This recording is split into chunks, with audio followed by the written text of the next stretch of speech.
Je me souviens parfaitement du moment où j'ai décidé de le tuer. Ce n'était pas une impulsion. Non. C'était une certitude froide qui s'est installée en moi comme une lame dans la chair. Et pourtant, ce soir-là, devant le miroir de ma chambre, je pleurais encore pour l'homme que j'avais aimé. Tout a commencé il y a 5 ans. À Paris. Dans ce quartier de Saint-Germain-des-Prés où les cafés sentent le tabac froid et les rêves inachevés. J'étais Claire Duval. 32 ans. Avocate penalist respectee. Celle qui défendait les causes perdues avec une passion que beaucoup prenaient pour de la naïveté. Lui, c'était Antoine de Rochefort. Héritier d'une vieille famille bordelaise. Charmant. Brillant. Avec ce sourire qui désarmait les jurys les plus sévères. Nous nous étions rencontrés lors d'un procès où j'avais plaidé contre son cabinet. Il m'avait invité à dîner après ma victoire. J'aurais dû me méfier de cette défaite trop élégante. Les premiers mois furent un tourbillon. Antoine m'emmenait dans des restaurants étoilés. Me présentait à ses amis de la haute société. Ceux qui parlent de vignoble et de politique avec le même détachement. Il disait que j'étais son oxygène. Que mon engagement pour la justice le fascinait. Moi, je croyais enfin avoir trouvé quelqu'un qui comprenait ma rage contre l'injustice. Ma mère était morte en prison pour un crime qu'elle n'avait pas commis. Un vol à main armée dans une banque de Lyon. Mon père s'était suicidé 6 mois plus tard. Depuis, je portais cette douleur comme une armure. Antoine connaissait mon histoire. Il m'écoutait pendant des heures quand je parlais de ma mère. De ses preuves fabriquées. De ce policier corrompu qui avait tout manigancé. Tu es tellement forte. Claire, murmurait-il en caressant mes cheveux. Je ferai tout pour te protéger. Ces mots-là. Je les ai crus comme une idiote. Puis vint la proposition. Un poste au sein de son cabinet familial. Viens travailler avec nous. Tu seras associé en 2 ans. On construira quelque chose ensemble. J'ai hésité. Défendre des multinationales accusées de pollution. Des politiciens corrompus, ça allait contre tout ce en quoi je croyais. Mais Antoine insistait. Le système est pourri. Ma chérie. Pour le changer, il faut être dedans. Et moi, aveuglé par l'amour, j'ai accepté. Les premiers signes sont apparus subtilement. Des dossiers que je refusais de prendre. Qu'Antoine acceptait malgré mes protestations. Des clients douteux qu'il défendait avec une ardeur suspecte. Puis cette affaire-là, le scandale des laboratoires Valmont. Une firme pharmaceutique accusée d'avoir commercialisé un médicament cancérigène en sachant les risques. Des dizaines de morts. J'avais découvert des documents internes prouvant la culpabilité flagrante. J'étais prête à tout balancer à la presse. La veille du jour où je devais témoigner anonymement, Antoine m'a préparé un dîner aux chandelles. Pour fêter notre avenir, a-t-il dit en versant le vin. J'ai bu. Tout est devenu flou. Quand je me suis réveillé, j'étais menotté dans un commissariat. On m'accusait d'avoir détruit des preuves dans l'affaire Valmont. Les documents que j'avais rassemblés avaient disparu. À leur place, dans mon ordinateur professionnel, des mails falsifiés montrant que j'avais été payé pour faire disparaître les preuves compromettantes. Le procès fut un cauchemar. Antoine a témoigné contre moi. Avec des larmes dans la voix. Il a raconté comment il avait découvert ma trahison. Comment il avait été dévasté d'apprendre que la femme qu'il aimait était corrompue. Le jury l'a cru. Moi, l'avocate intègre, j'ai été condamné à 8 ans de prison. 8 ans. Pour un crime que je n'avais pas commis. Pour avoir voulu faire la lumière. En prison, j'ai appris la vérité par bribes. Des codétenus qui connaissaient le milieu. Les laboratoires Valmont appartenaient à la famille d'Antoine à travers des holdings complexes. Il avait tout orchestré pour me faire taire. Ma naïveté avait coûté la vie à des innocents qui auraient pu obtenir justice. Et lui, il continuait sa vie brillante. Fiancé à la fille d'un ministre. Décoré pour ses services rendus à la justice française. Chaque nuit en cellule, je revivais cette soirée. Le vin. Son sourire.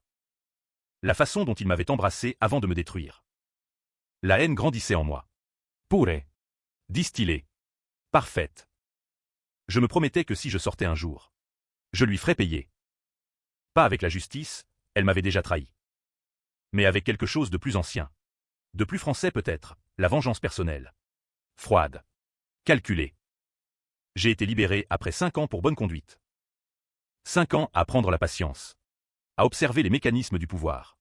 À comprendre comment on détruit quelqu'un sans laisser de traces. À ma sortie, Paris m'a accueilli avec indifférence. La ville lumière. Toujours aussi belle. Toujours aussi cruelle. Antoine était au sommet. Marié. 2 enfants. Associé principal du cabinet. Les journaux parlaient de lui comme d'un modèle de réussite. Moi, j'étais une ancienne détenue. Rayée du barreau. Obligée de travailler comme serveuse dans un café de Montmartre. Mais j'avais un plan. Le premier contact fut anodin. Une lettre anonyme envoyée à son cabinet. Des photocopies de documents que j'avais réussi à conserver, se prouvant la culpabilité de Valmont. Avec un message simple, je sais tout. Sa réaction ne se fit pas attendre. Des enquêtes internes. Des gardes du corps. La peur que j'espérais voir s'installer.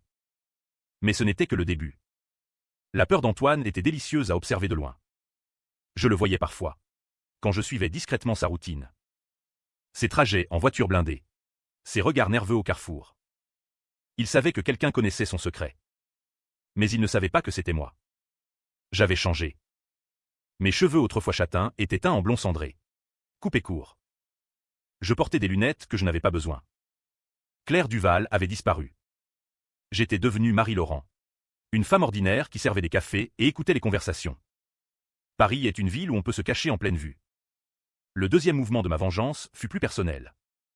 Sa femme. Élise. Une ancienne mannequin. Belle. Froide. Parfaite pour les photos d'Angala. Elle ignorait tout. Bien sûr. Antoine avait toujours été doué pour compartimenter sa vie. J'ai commencé à lui envoyer des messages anonymes. Pas menaçants. Juste des questions. Savez-vous où votre mari était la nuit du 14 mars 2018 ? La date où il avait orchestré ma chute. Élise a commencé à douter. Je le voyais à la façon dont elle le regardait lors des rares sorties publiques. Ses sourires crispés. Ses silences tendus. Antoine, lui, devenait paranoïaque. Il changeait ses numéros de téléphone. Renforçait la sécurité de la maison familiale à Neuilly. Puis vint le moment où j'ai décidé de me rapprocher. J'ai postulé comme nounou pour leurs enfants. Les jumeaux. Paul et Sophie. 5 ans. Élise cherchait quelqu'un de confiance. Mon faux CV était impeccable. Référence vérifiée grâce à des amis de prison qui me devaient des services. J'ai passé l'entretien avec un sourire doux. L'air de la femme brisée qui s'est reconstruite. Élise m'a engagé. Antoine n'était pas là ce jour-là. Quand il m'a vu pour la première fois. Dans leur cuisine immaculée. Son visage s'est décomposé. Juste une seconde. Puis le masque est revenu. Marie. C'est ça, bienvenue dans notre maison. Il a essayé de me faire renvoyer immédiatement. Mais Élise a insisté. Les enfants l'adorent déjà. Et puis, elle a d'excellentes références. Antoine n'a rien pu dire. Pas sans éveiller les soupçons. Être dans leur maison était une torture exquise. Voir Antoine jouer le père parfait avec les enfants qu'il avait eus pendant que j'étais en prison. Entendre Élise lui parler avec cette confiance que j'avais autrefois. Mais surtout, avoir accès à leur intimité. J'ai commencé à semer le doute subtilement. Des objets déplacés. Des documents laissés en évidence. Une photo de moi, l'ancienne moi, glissée dans un tiroir qu'Antoine ouvrirait.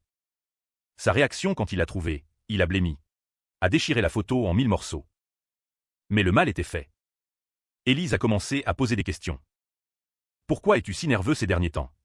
Qui est cette femme sur la photo que j'ai trouvée dans la poubelle ? Antoine inventait des excuses de plus en plus faibles. Un soir, je les ai entendus se disputer. J'étais censé être parti. Mais j'étais resté dans la chambre des enfants. Écoutant à travers la porte. Tu me caches quelque chose. Antoine. Depuis des mois. Criait Élise. C'est rien. Juste une ancienne affaire. Répondait-il d'une voix tremblante. C'est là que j'ai compris qu'Antoine était en train de craquer. Mais je voulais plus. Je voulais qu'il souffre comme j'avais souffert. Qu'il connaisse la trahison intime. J'ai commencé à me rapprocher d'Élise. Des conversations tardives quand Antoine travaillait. Je lui racontais mon histoire, une version modifiée. Un homme qui m'avait détruite. Une injustice qui m'avait volé des années de ma vie. Élise écoutait.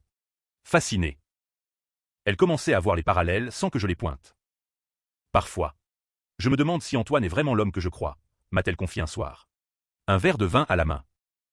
Il y a des zones d'ombre chez lui. J'ai planté la graine. Mais je savais que ça ne suffirait pas. Il me fallait quelque chose de plus radical. Antoine, de son côté, essayait de me faire craquer. Des allusions pendant que j'étais seul avec lui. Tu ne devrais pas être ici. Claire. Il utilisait mon vrai prénom quand Élise n'était pas là. Tu joues un jeu dangereux. Je souriais. Je ne sais pas de quoi vous parlez. Monsieur. Je m'appelle Marie. La tension était palpable. Chaque jour dans cette maison était une épreuve de force. Lui essayait de garder le contrôle. Moi je le minais petit à petit. Puis vint la nuit où tout a basculé. Antoine m'a coincé dans la buanderie. Qu'est-ce que tu veux? De l'argent? Je peux t'en donner. Disparaît de notre vie. Je l'ai regardé droit dans les yeux. Pour la première fois depuis 5 ans. Ce que je veux. Antoine. Tu ne peux pas me le donner. Pas avec de l'argent. Il a compris. J'ai vu la peur pure dans son regard. Pas la peur d'être découvert. La peur de mourir. Après cette confrontation, Antoine a changé de stratégie. Il a décidé de contre-attaquer. Il a engagé un détective privé pour enquêter sur Marie-Laurent. Il pensait que j'étais vulnérable. Que mon passé me trahirait. Mais j'avais été prudente. Très prudente. Mes faux papiers étaient solides. Mes références irréprochables. Le détective n'a rien trouvé de compromettant. Antoine est devenu imprudent dans sa panique. Il a commencé à boire plus. À faire des erreurs au travail. Ses associés remarquaient son manque de concentration. Les rumeurs commençaient à circuler dans les cercles juridiques parisiens. Élise, elle, se rapprochait de moi. Nous passions des heures à parler. Je lui racontais des bribes de ma vraie histoire.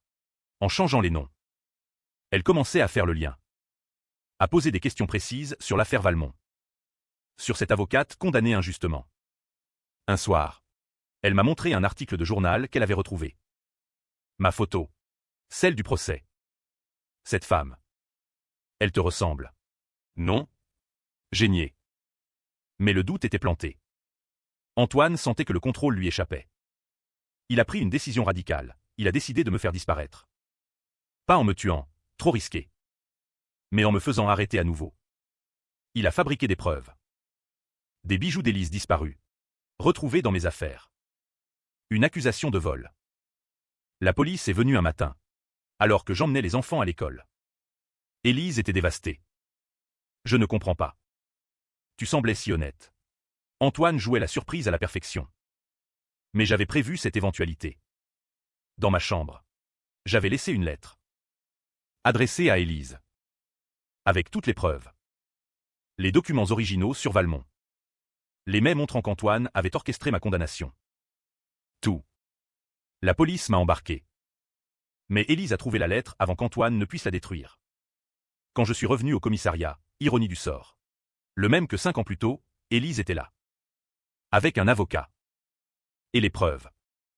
Les charges contre moi ont été abandonnées immédiatement. Antoine a été arrêté le soir même. La presse s'est déchaînée. L'avocat modèle accusé d'avoir fabriqué des preuves contre son ancienne compagne. Les détails sordides de l'affaire Valmont refaisaient surface. La famille de Rochefort était en ruine. J'aurais pu m'arrêter là. Laisser la justice faire son travail. Antoine allait passer des années en prison.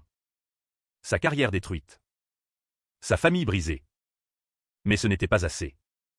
Parce que pendant que j'étais en garde à vue, j'avais appris quelque chose. Élise savait. Depuis des mois. Elle avait trouvé des documents dans le bureau d'Antoine bien avant mon arrivée. Elle avait choisi de ne rien dire. Pour protéger son train de vie. Ses enfants. Sa position sociale. Elle m'avait utilisé. Ma présence dans leur maison n'était pas un hasard. Elle voulait que je fasse le sale boulot. Que je détruise Antoine pour qu'elle puisse divorcer avec les avantages maximaux. La trahison était double. Antoine en prison. Élise libre. Prête à récolter les fruits de ma vengeance. Non. Je suis sorti du commissariat avec un calme glacial. Paris sous la pluie. Comme dans les films. Mais cette fois, j'étais l'héroïne sombre. J'avais encore du travail. La chute d'Antoine fut spectaculaire. Les médias le déchiquetaient jour après jour. Ses anciens amis le fuyaient. Sa mère, cette vieille aristocrate bordelaise, avait fait une crise cardiaque en apprenant la nouvelle. Élise jouait la victime parfaite. Interview larmoyante. Je n'arrive pas à croire que l'homme que j'aimais ait pu faire ça. Elle préparait le terrain pour un divorce juteux. Moi, j'étais redevenu Claire Duval aux yeux du monde. Le barreau envisageait ma réintégration. Des propositions d'émissions télé. De livres. La victime devenue héroïne. Mais je refusais tout. Je n'étais pas là pour la rédemption publique. J'ai rendu visite à Antoine en prison. Permission spéciale. Grâce à mes anciennes relations. Il était méconnaissable. Costume de détenu. Cheveux grisonnants. Regard éteint. Claire, a-t-il murmuré en me voyant. Tu as gagné. Je me suis assise en face de lui. Verre blindé entre nous. Tu crois que c'est fini? Ai-je demandé calmement.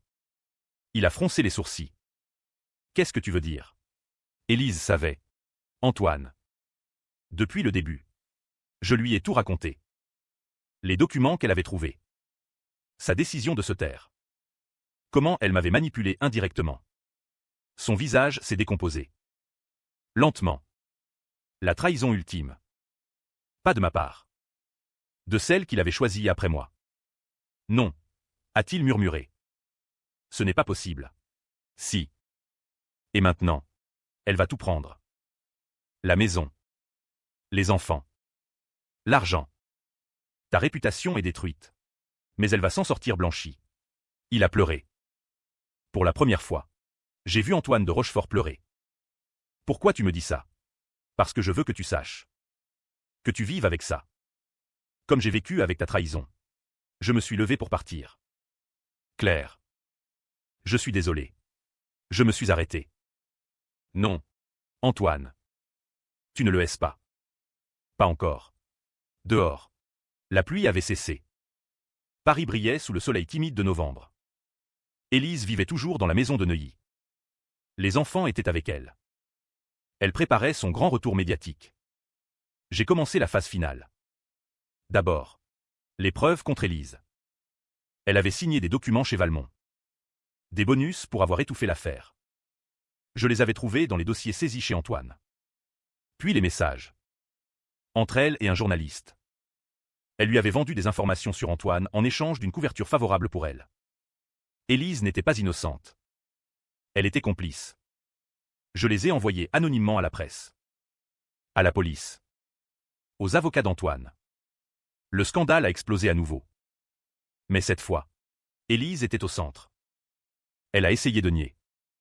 De dire que c'était Antoine qui l'avait forcé. Mais les preuves étaient trop solides. Les enfants ont été placés temporairement. La maison mise sous scellé. Élise s'est effondrée publiquement. Interview annulée. Amis qui prenaient leur distance. Je la regardais de loin. Depuis mon petit appartement de Montmartre. Un soir. Elle est venue me voir. Claire. S'il te plaît. Arrête ça. Elle était méconnaissable. Maquillage coulant. Cheveux en désordre. Tu as détruit ma vie. Je l'ai laissé entrer. Ta vie? Ai-je répété doucement. Tu parles de ta maison, ton compte en banque? Moi. J'ai perdu 5 ans. Ma carrière. Ma foi em ele, amor. Elle s'est mise à genoux. Littéralement. Je ne savais pas tout. Je te jure. Mensonge. Silence.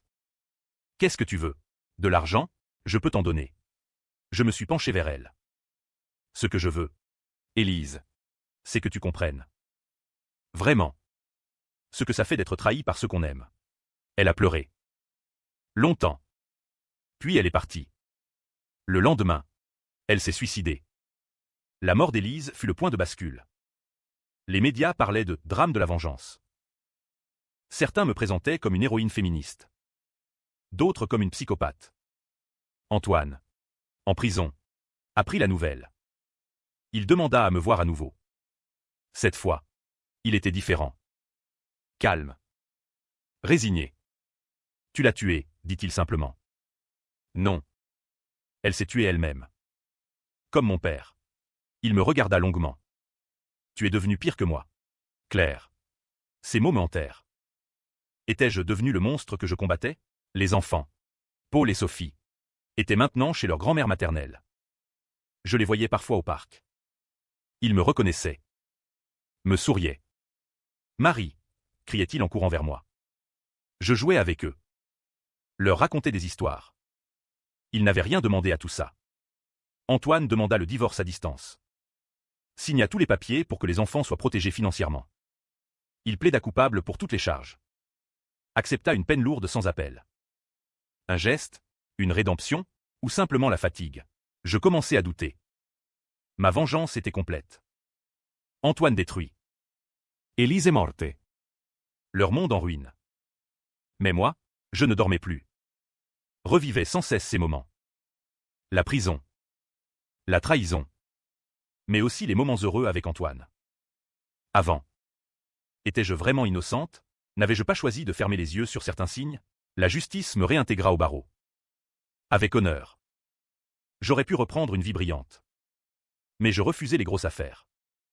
Je défendais maintenant les victimes de l'erreur judiciaire. Gratuitement. Les nuits. Je marchais le long de la Seine. Regardais les lumières se refléter dans l'eau noire. Un soir. Je reçus une lettre. De la prison. Antoine. Claire. Je ne te demande pas pardon. Je sais que c'est impossible. Mais je veux que tu saches quelque chose. Quand je t'ai trahi, ce n'était pas seulement pour l'argent ou le pouvoir. C'était parce que tu étais trop pur. Trop intègre. Tu me renvoyais en miroir tout ce que je n'étais pas. Je t'aimais. Vraiment. Et ça me terrifiait. Prends soin des enfants. Antoine. Je pleurais. Pour la première fois depuis 5 ans. Pas de rage. Juste une immense tristesse. Pour ce que nous avions été. Pour ce que nous étions devenus. Les années passèrent. Paris changea. Moi aussi. Je devins la tutrice légale des jumeaux. La grand-mère maternelle. Trop âgée. Accepta. Les enfants m'appelaient Tata Claire. Antoine sortit après 12 ans. Peine réduite pour bonne conduite. Il vint me voir. Vieux. Usé. Nous nous assîmes dans un café de Saint-Germain. Le même où nous nous étions rencontrés. Merci pour les enfants, dit-il simplement. Je hochai la tête. Tu as gagné. Claire. Non. Personne n'a gagné. Nous parlâmes longtemps. De tout. De rien. De ce qui aurait pu être. Il vivait maintenant dans un petit appartement à Bordeaux. Travaillait comme conseiller juridique pour une association d'aide aux détenus. Ironie du sort. Moi. J'avais ouvert un cabinet spécialisé dans la défense des innocents condamnés. J'avais sauvé plusieurs personnes d'une injustice semblable à la mienne. Les nuits. Je ne marchais plus seul le long de la Seine. Les enfants couraient devant moi. Riant. Antoine venait les voir parfois. Nous prenions le thé ensemble. En silence. Souvent. La vengeance m'avait détruite autant que ceux que j'avais visés. Mais elle m'avait aussi reconstruite. Différemment. Plus forte, peut-être pas. Plus sage, certainement. Un soir, Paul me demanda pourquoi papa et maman se sont fait du mal. Je le pris dans mes bras. Parce que parfois, les adultes font des choix très difficiles. Et ils en paient le prix toute leur vie. Et toi, tu as fait des choix difficiles. Je regardais par la fenêtre. Paris scintillait. Oui. Très difficile. Tu regrettes. Long silence. Parfois. Mais je ne pouvais pas faire autrement. La vengeance est un plat qui se mange froid. Dit-on. Mais personne ne dit qu'il laisse un goût amer qui ne part jamais. Je suis Claire Duval. J'ai aimé. J'ai été trahi. J'ai vengé. Et maintenant, je vis. Avec les fantômes de mes choix. Dans la ville lumière qui cache tant d'ombre.